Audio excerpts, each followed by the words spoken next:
গত পর্বে আমরা দেখেছিলাম মহান আল্লাহ আদম আলাইহিস সালাম এবং তার স্ত্রী হাওয়া আলাইহিস সালামকে জান্নাতে থাকার অনুমতি দিলেন। জান্নাতের সব নেয়ামত তাদের জন্য হালাল করা হলেও একটি মাত্র গাছের ফল খেতে আল্লাহ নিষেধ করে দিয়েছিলেন। তিনি বলেছিলেন, তোমরা উভয়ে এই গাছের নিকটবর্তী হইও না, নতুবা তোমরা সীমা লঙ্ঘনকারীদের অন্তর্ভুক্ত হইয়া যাইবে। এই নির্দেশনার পরই শুরু হয় মানবজাতির সবচেয়ে বড় পরীক্ষা। আর এই অপেক্ষাতেই ছিল অহংকারী ও অভিশপ্ত ইবলিশ।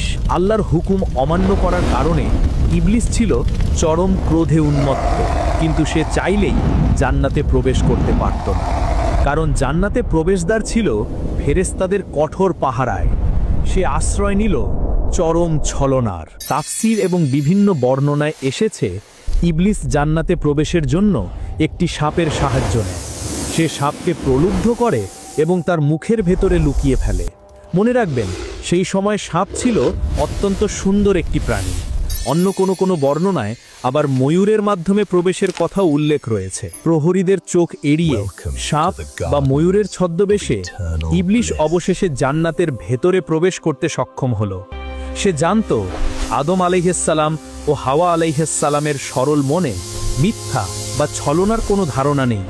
জান্নাতে মিথ্যা বলা অসম্ভব, এই বিশ্বাসকেই ইবলিশ তার প্রধান অস্ত্রে পরিণত করল। ইবলিশ এবার তাদের কাছে এলো এক নম্র সহানুভূতিশীল বন্ধু সেজে। সে ফিস ফিস করে বলতে শুরু করল। সে বলল, হে আদম, আমি কি তোমাদের এমন একটি গাছের সন্ধান দেব যার ফল খেলে তোমরা চিরকাল বেঁচে থাকতে পারবে এবং এমন এক রাজত্ব লাভ করবে যা কখনো শেষ হবে না? আদম ও হাওয়া তার কথায় কান দিলেন না। তারা জানত এটা সেই নিষিদ্ধ গাছ যার কাছে যেতে আল্লাহ মানা করেছেন। ইবলিশ যখন দেখল সরাসরি লোভে কাজ হচ্ছে না, তখন সে তার প্রতারণার জার আরো গভীর করল। সে এবার তাদের আবেগ নিয়ে খেলা শুরু করল। সে কান্না জড়িত কণ্ঠে খুব ভালো মানুষ সেজে বলল, তোমরা কি জানো আল্লাহ কেন তোমাদের ওই গাছের ফল খেতে মানা করেছেন? তারা চুপ করে রইলেন। ইবলিশ আবার বলল, তিনি তো তোমাদের এই জন্যই মানা করেছেন কারণ ওই গাছের ফল খেলে তোমরা ফেরেশতা হয়ে যাবে, অথবা তোমরা এই জান্নাতে চিরকাল থাকার সুযোগ পেয়ে যাবে। আমি তো শুধু তোমাদের ভালো চাই, তাই এই গোপন কথাটা তোমাদের বলে দিলাম। আদম ও হাওয়া তবুও তার কথা পুরোপুরি বিশ্বাস করলেন না। তখন ইবলিশ তার শেষ এবং সবচেয়ে শক্তিশালী অস্ত্রটি ব্যবহার করল। সে আল্লাহর নামে কসম করে বলল, আমি আল্লাহর কসম করে বলছি, আমি সত্যিই তোমাদের একজন শুভাকাঙ্ক্ষী। অবশ্যই। এই কথা শোনার পর আদম ও হাওয়া আলাইহিমুসসালাম দ্বিধায় পড়ে গেলেন। তারা সরল মনের ছিলেন। তাদের ধারণাতেই ছিল না যে কেউ আল্লাহর নামে এমন ভয়ঙ্কর মিথ্যা কসম করতে পারে। শয়তানের বারবার প্রতারণায় তারা আল্লাহর সেই মূল সতর্ক বাণীটি এক মুহূর্তের জন্য ভুলে গেলেন। অবশেষে তারা দুজনেই সেই নিষিদ্ধ গাছের ফল খেয়ে ফেললেন। ফল খাওয়ার সাথে সাথে এক আশ্চর্য এবং লজ্জাজনক ঘটনা ঘটল। তাদের শরীর থেকে জান্নাতের সেই নূরের পোশাকগুলো খুলে পড়ে গেল এবং তারা একে অপরের সামনে লজ্জিত হয়ে গেলেন। এটাই ছিল মানবজাতির প্রথম লজ্জা এবং প্রথম পাপ। তারা দৌড়ে গিয়ে জান্নাতের গাছের বড় বড় পাতা দিয়ে নিজেদের লজ্জা ঢাকার চেষ্টা করতে লাগলেন। তখন আল্লাহ তাদের ডেকে বললেন, আমি কি তোমাদের ওই গাছের কাছে যেতে মানা করিনি? আর আমি কি তোমাদের বলিনি যে শয়তান তোমাদের প্রকাশ্য শত্রু? আল্লাহর কণ্ঠস্বর শুনে তারা ভয়ে কাঁপতে লাগলেন। তখন তারা দুজনেই নিজেদের ভুল বুঝতে পারলেন।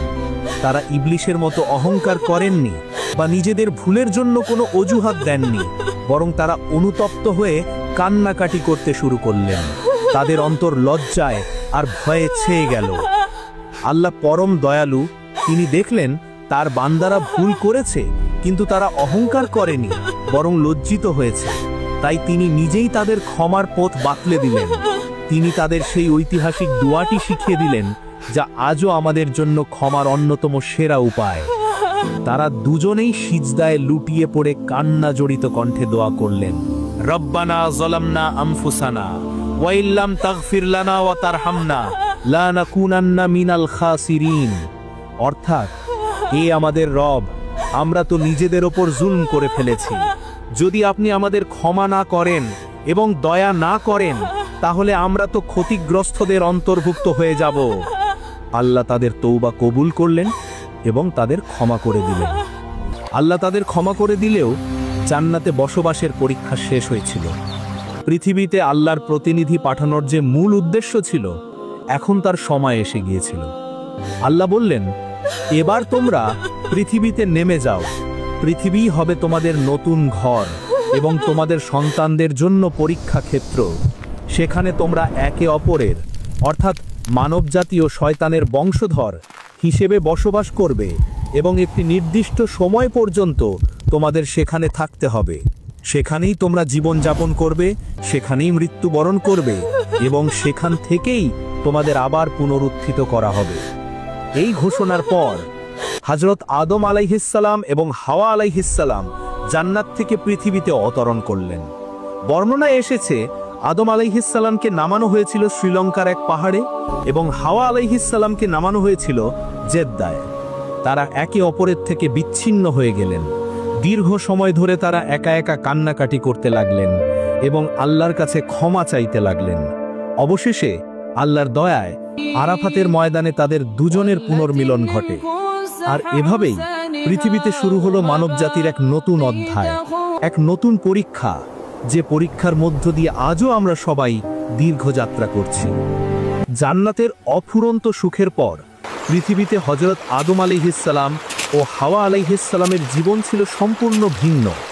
এখানে ছিল ক্ষুধা মেটানোর জন্য পরিশ্রম করার সংগ্রাম, বসবাসের জন্য ঘর তৈরির চিন্তা এবং সর্বোপরি তাদের চিরশত্রু ইবলিশের কুমন্ত্রণা থেকে নিজেদের ঈমানকে রক্ষা করার এক নিরন্তর পরীক্ষা। আল্লাহ তাদের একা ছেড়ে দেননি। তিনি হযরত আদম আলাইহিসসালামকে নবী হিসেবে মনোনীত করেন এবং জিবরাইল আলাইহিসসালামের মাধ্যমে তাকে পৃথিবীতে বেঁচে থাকার জন্য প্রয়োজনীয় জ্ঞান বিজ্ঞান শিখিয়ে দেন। তিনি শিখলেন কিভাবে চাষাবাদ করতে হয়, কিভাবে আগুন জ্বালাতে হয় এবং কিভাবে পশুপালন করতে হয়। ধীরে ধীরে তারা পৃথিবীর জীবনের সাথে নিজেদের মানিয়ে নিলেন। আল্লাহ তাদের দুজনকে সন্তান দান করলেন। হযরত হাওয়া আলাইহিসসালাম প্রতিবার একটি ছেলে এবং একটি মেয়েসহ জোড়া সন্তান জন্ম দিতেন। তখনকার নিয়ম অনুযায়ী এক গর্ভের বোনের সাথে অন্য গর্ভের ভাইয়ের বিয়ে দেওয়া হতো। তাদের সন্তানদের মধ্য থেকেই পৃথিবীতে শুরু হলো মানবজাতির প্রথম পরীক্ষা, হিংসা এবং অহংকারের পরীক্ষা। আদম আলাইহিসসালামের দুই পুত্র ছিল কাবিল এবং হাবিল। কাবিল ছিল কৃষক এবং স্বভাবতই কিছুটা অহংকারী এবং বদমেজাজি, আর হাবিল ছিল পশুপালনকারী এবং সে ছিল অত্যন্ত সৎ, বিনয়ী এবং আল্লাহভীরু। বিয়ের সময় যখন এলো, তখন নিয়ম অনুযায়ী কাবিলের যমজ বোনের সাথে হাবিলের এবং হাবিলের যমজ বোনের সাথে কাবিলের বিয়ে হওয়ার কথা ছিল, কিন্তু কাবিলের যমজ বোন অনেক বেশি সুন্দরী ছিল, তাই কাবিল তাকেই বিয়ে করতে চাইল, যা ছিল তখনকার নিয়মের হারাম। এই নিয়ে যখন তাদের মধ্যে বিরোধ দেখা দিল, তখন হযরত আদম আলাইহিসসালাম একটি সমাধান দিলেন। তিনি বললেন, তোমরা দুজনেই আল্লাহর জন্য নিজ নিজ সম্পদ থেকে কুরবানি পেশ করো। যার কুরবানি আল্লাহ কবুল করবেন সেই সঠিক। তখনকার দিনে কুরবানি কবুল হওয়ার নিয়ম ছিল আকাশ থেকে একটি আগুন এসে কবুল হওয়া কুরবানিটিকে জ্বালিয়ে দিয়ে যেত। হাবিল, যে ছিল আল্লাহ ভীরু, সে তার সবচেয়ে বেশি মোটা তাজা একটি দুম্বা আল্লাহর জন্য কুরবানি করল। আর কাবিল, যার অন্তরে ছিল লোভ আর অহংকার, সে তার সবচেয়ে খারাপ এবং নষ্ট ফসলের একটি অংশ কুরবানির জন্য পেশ করল। কিছুক্ষণ পর আকাশ থেকে একটি আগুন নেমে এলো এবং হাবিলের কুরবানিটিকে জ্বালিয়ে দিয়ে গেল, আর কাবিলের কুরবানিটি যেমন ছিল তেমনই পড়ে রইল। এর মাধ্যমে আল্লাহ স্পষ্ট করে দিলেন যে তিনি হাবিলের ওপরেই সন্তুষ্ট। এই ঘটনায় কাবিলের অন্তরে থাকা হিংসার আগুন আরো দাউ দাউ করে জ্বলে উঠল। সে তার ভাইকে সহ্য করতে পারছিল না। শয়তান, যে এতদিন ধরে সুযোগের অপেক্ষায় ছিল, সে কাবিলের মনে কুমন্ত্রণা দিতে শুরু করলো। সে তাকে বোঝাতে লাগলো, হাবিল বেঁচে থাকলে তুমি সব সময় ছোট হয়ে থাকবে, তাকে সরিয়ে দাও, তাহলেই সব তোমার হয়ে যাবে। হিংসার অহংকারে অন্ধ হয়ে কাবিল তার ভাইয়ের কাছে গিয়ে বলল, আমি অবশ্যই তোমাকে হত্যা করব। হাবিল তার ভাইয়ের ভয়ঙ্কর রূপ দেখেও অত্যন্ত শান্ত এবং নরম সুরে উত্তর দিল, তুমি আমাকে হত্যা করার জন্য হাত বাড়ালেও আমি তোমাকে হত্যা করার জন্য হাত বাড়াবো না। আমি তো বিশ্ব জগতের রব আল্লাহকে ভয় করি। আল্লাহ তো শুধু মোত্তাকি বা আল্লাহ ভীরুদের কুরবানি কবুল করেন। কিন্তু কাবিলের মাথায় তখন রক্ত চড়ে গেছে। একদিন যখন হাবিল মাঠে একাকী ছিল, তখন কাবিল পেছন থেকে গিয়ে একটি ভারী পাথর দিয়ে তার ভাইয়ের মাথায় সজোরে আঘাত করল। রক্তাক্ত অবস্থায় হাবিল মাটিতে লুটিয়ে পড়ল এবং মৃত্যুবরণ করল। এভাবেই সংঘটিত হলো মানব ইতিহাসের প্রথম হত্যাকাণ্ড। ভাইয়ের হাতে ভাইয়ের রক্ত। শয়তান তার প্রথম বিজয় লাভ করল। নিজের ভাইকে হত্যা করার পর কাবিলের হুঁশ ফিরল। সে তার ভাইয়ের নিষ্প্রাণ দেহের দিকে তাকিয়ে বুঝতে পারল সে কত বড় অন্যায় করে ফেলেছে। কিন্তু এখন আর কিছুই করার নেই। সে তার ভাইয়ের লাশ নিয়ে এদিক ওদিক ঘুরতে লাগলো, বুঝতে পারছিল না যে এই মৃতদেহ নিয়ে সে কি করবে। তখন আল্লাহ দুটি কাককে পাঠালেন। একটি কাক আরেকটি মৃত কাককে মাটি খুঁড়ে কবর দিচ্ছিল। এই দৃশ্য দেখে কাবিল শিখল কিভাবে মৃতদেহকে দাফন করতে হয়। সে তখন আফসোস করে বলতে লাগলো, হায়, আমি কি এই কাকটির মতো হতে পারলাম না যে আমার ভাইয়ের মৃতদেহটি দাফন করতে পারি। এরপর হযরত আদম ও হাওয়া আলাইহিমুসসালাম তাদের এক সন্তানের মৃত্যু এবং অন্য সন্তানের পাপের কারণে প্রচণ্ড কষ্ট পেলেন। আল্লাহ তাদের সান্ত্বনা দেওয়ার জন্য শীশ আলাইহিসসালাম নামে আরও একজন পুত্র সন্তান দান করলেন, যাকে পরবর্তীতে নবী হিসাবে মনোনীত করা হয়েছিল। ধীরে ধীরে হযরত আদম আলাইহিসসালামের বংশধরদের মাধ্যমে মানবজাতি পৃথিবীর বিভিন্ন প্রান্তে ছড়িয়ে পড়তে শুরু করল। হযরত আদম আলাইহিসসালাম প্রায় 1000 বছর বেঁচে ছিলেন এবং তার সন্তানদের ও নাতি নাতনিদের আল্লাহর পথে চলার জন্য উপদেশ দিতেন। হযরত আদম আলাইহিসসালামের জীবন ছিল মানব জাতির জন্য এক বিশাল শিক্ষা।